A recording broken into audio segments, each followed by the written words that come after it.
ভাই, অনেকদিন বিয়ার খাওয়া হয়নি, আজকে বিয়ার খাও না প্লিজ। না রে, আমার কাছে সব ফালতু খরচা করার মতো টাকা নেই। কিসের ফালতু খরচা ভাই? কাজ বাজ করিস, টাকা পয়সা আছে, তাই তোকে বললাম বন্ধুকে একটা বিয়ার খাওয়ানোর জন্য। বন্ধুর জন্য এইটুকু করতে পারবি না? না রে ভাই, পারছি না। তোকে আমার বলাটাই ভুল হয়েছে, টাকা থাকলে না তোকে তেলাতেও আসতাম না।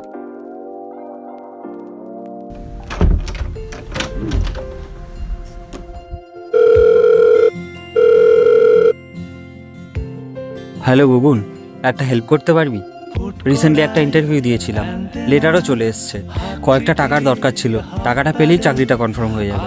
ঠিক আছে, কত টাকা লাগবে আমাকে জানাস, আমি পাঠিয়ে দেবো। আর কোনো দরকার লাগলে আমাকে বলিস। বন্ধু চল, বন্ধু চল। Sometimes the most unexpected friendship are the best ones.